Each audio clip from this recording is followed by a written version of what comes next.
Em nome do Pai. O Senhor esteja convosco. Ele está no meio de nós. Proclamação do Evangelho de nosso Senhor Jesus Cristo, segundo São Marcos. Glória a vós, Senhor. Naquele tempo, as autoridades mandaram alguns fariseus e alguns partidários de Herodes para apanharem Jesus em alguma palavra. Quando chegaram, disseram a Jesus: Mestre, sabemos que tu és verdadeiro e não dás preferência a ninguém. Com efeito, tu não olhas para as aparências do homem, mas ensinas com verdade o caminho de Deus. Dize-nos: é lícito ou não pagar o imposto a César? Devemos pagar ou não? Jesus percebeu a hipocrisia deles e respondeu: por que me tentais? Trazei-me uma moeda para que eu a veja. Eles levaram a moeda e Jesus perguntou: de quem é a figura e a inscrição que estão nessa moeda? Eles responderam: de César. Então Jesus disse: dai, pois, a César o que é de César e a Deus o que é de Deus. E eles ficaram admirados com Jesus. Palavra da salvação. Glória a vós, Senhor. Pelo Evangelho anunciado, sejam nossos pecados cancelados. Amém. Antes de tudo, o nosso boas-vindas a todos e a cada um de vós que estáis hoje aqui na Basílica, Santuário e Paróquia de Nossa Senhora de Nazaré do Desterro. Sejam todos bem-vindos ao Santuário da Rainha da Amazônia, Domus Dei et Porta Coeli, Casa de Deus e Porta do Céu.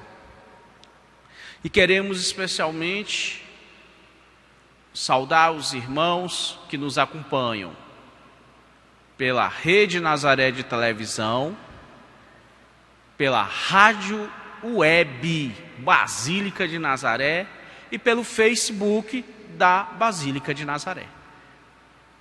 Sintam-se à vontade na casa da Mãe de Misericórdia.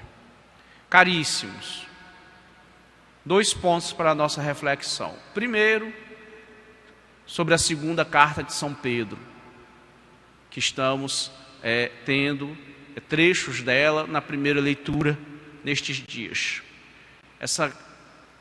A principal intenção de São Pedro em escrever esta carta, esta epístola, é alertar os cristãos contra as falsas doutrinas. Falsas doutrinas que, para a nossa tristeza, nascem muitas vezes dentro da comunidade cristã. E nasce por quê?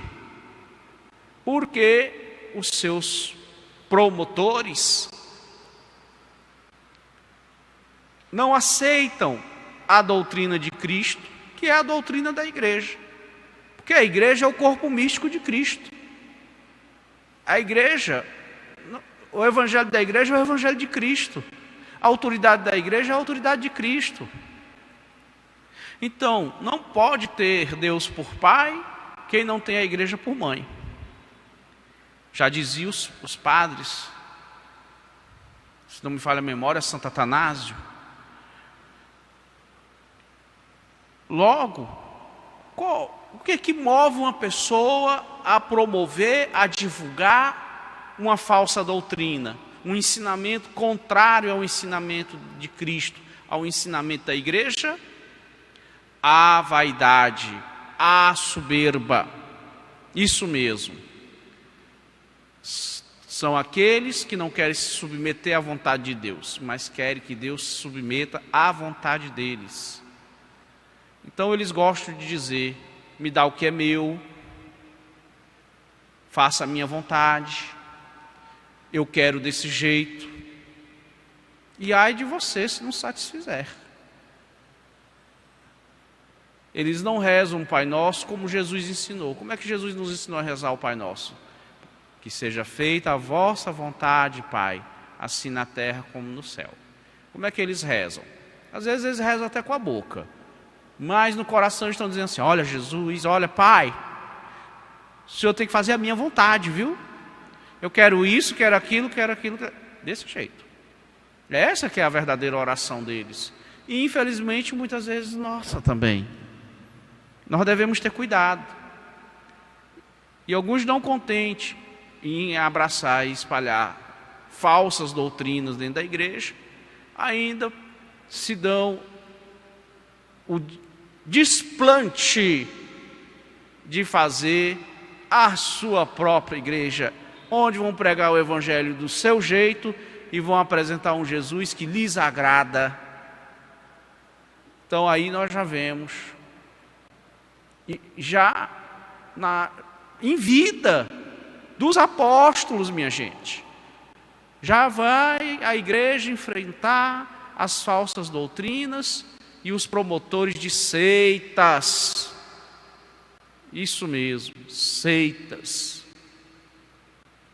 Atrás de toda seita existe uma falsa doutrina. É a base dela, é a sua essência, a falsa doutrina. Ó incautos, não vos deixeis enganar. Não vos deixeis enganar. E às vezes, como dizíamos, essa falsa doutrina encontra também, faz aliança com o mundo, com as ideias do mundo. Se deixa contaminar pelas ideias do mundo, deturpando até mesmo o ensinamento de nosso Senhor Jesus Cristo. Ora, veja só no episódio de hoje do Evangelho. Quem foi que se juntou para levantar a questão do imposto pago a César? Olha só. Os fariseus e os herodianos. Ora, os herodianos dependiam dos romanos.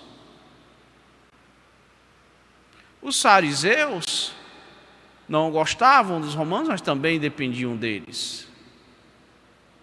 E olha o que eles veem, né? Colocar essa questão para Jesus. Porque se Jesus dissesse, olha, não é para pagar o imposto a César, eles iam acusar Jesus de subversão. Subversão da ordem. Te pegamos, Jesus! Subversivo!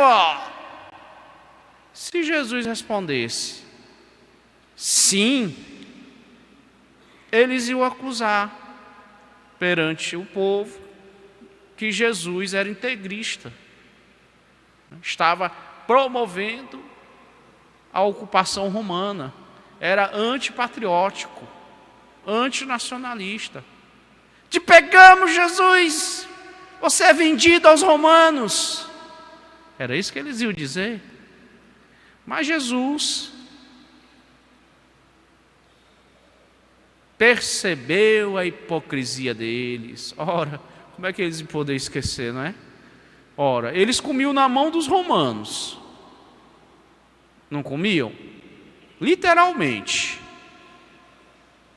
Então era justo que eles pagassem aos romanos. E por isso Jesus vai dizer: dai a César o que é de César e a Deus o que é de Deus. Exatamente. Jesus faz a distinção. Isso aqui não é de César, então dê a César. Agora dê a Deus o que é de Deus. Aqui alguns falsos doutrinadores pegam esta passagem para criar aquilo que se chama hoje de laicismo radical. Não.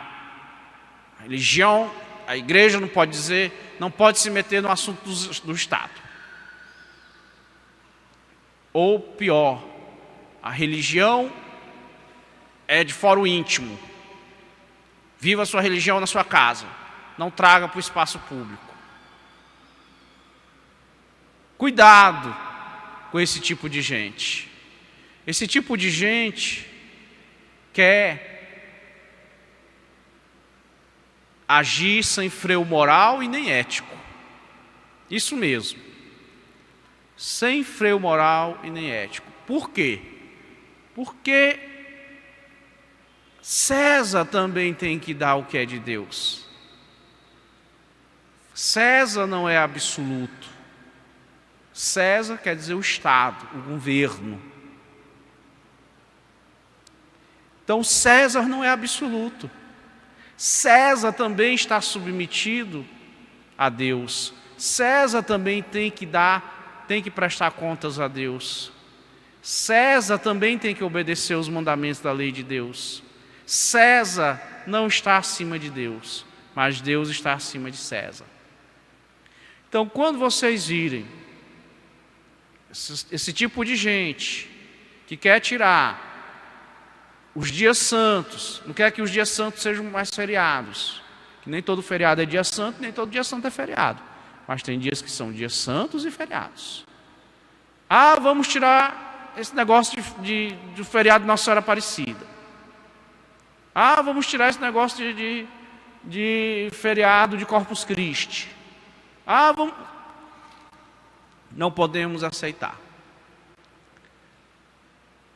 Quando vocês verem eles querendo tirar os crucifixos das escolas, das repartições públicas e do judiciário, dos tribunais, é porque eles querem ficar com a rédea solta. É para ensinar o que querem, sem dever satisfação a ninguém. E aí já dizia o escritor russo Dostoiévski: se Deus não existe, então todo o mal é possível. Porque não há freio moral, não há freio ético, não há um referencial. Então, muito cuidado com esse tipo de gente. É um tipo de gente que, se puder, explodiria o próprio Cristo Redentor. Então, alerta, porque nós temos que dizer para César: César, dai a Deus o que é de Deus. Você não pode ficar com a parte de Deus. E existe essa tendência no mundo político de ser totalitários, sem dever satisfação a Deus e nem a ninguém. E não pode ser assim. Se devendo satisfação, já aprontam. Imagine se receberem carta branca, se ficarem com a rédea solta. E eles sabem que Deus vive sem César, mas César não vive sem Deus. Tiremos aqui, por exemplo, o Brasil. Olha, ainda hoje nós igreja católica, até Ministério da Guerra nós já fomos aqui no Brasil. Isso mesmo. Quando os holandeses invadiram Salvador da Bahia, o governador geral, Salvador era a capital do Brasil. O governador geral, o vice-rei, deu no pé, fugiu. Quem teve que organizar a resistência? Quem teve que organizar o povo, juntar armas, liderar a expulsão dos jesuítas, dos holandeses com a espada na mão? O arcebispo da Bahia. Aliás, era a diocese só do Brasil inteiro, né? O arcebispo do Brasil teve liderar com espada na mão. Porque onde estava o governador? Tinha fugido para Lisboa. Quando ele chegou em Lisboa, o rei mandou botá-lo a ferros, mandou prendê-lo imediatamente. Ele não fez nada, ele simplesmente abandonou. Olha, os holandeses estão aqui, ó. Correu correu. Pegou o primeiro barco e correu. E hoje, nós, igreja, se nós disséssemos hoje, nós chegássemos para o senhor presidente e os senhores senadores e deputados e disséssemos assim: é o seguinte, nós vamos fechar todos os nossos asilos, todas as nossas creches, todas as nossas escolas, as nossas faculdades, os nossos hospitais, os nossos orfanatos.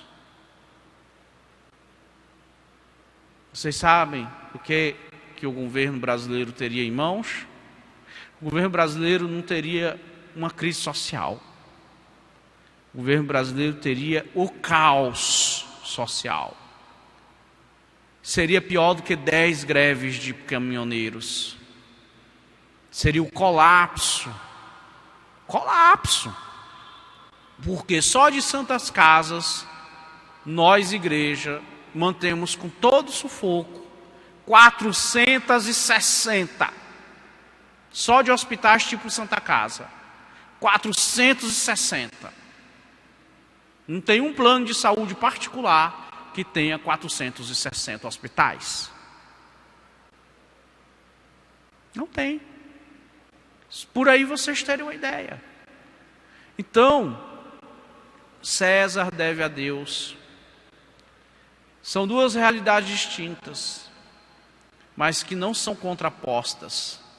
Por isso, os nossos imperadores, os imperadores do Brasil, Pedro I e Pedro II, e lá na Constituição do Império está, é a primeira coisa que se diz, né, quando Dom Pedro I assinou a Constituição do Império, ele colocou o quê? Nós, Pedro, imperador e defensor perpétuo do Brasil, pela graça de Deus, promulgamos esta Constituição. Pela graça de Deus. Por isso que ele colocou, pela graça de Deus. Porque a igreja, minha gente, está sobrevivendo há 2000 anos. Mas quantos estados, países e governos não desapareceram nesses 2000 anos? Inclusive o próprio Império Romano, que foi o maior império, não porque teve a maior, digamos assim, o maior território. Houveram impérios que tiveram mais território, muito mais território do que o romano, mas foi um império que durou 1000 anos. E passou. E a igreja permanece. Amém? Louvado seja nosso Senhor Jesus Cristo. Para sempre seja louvado.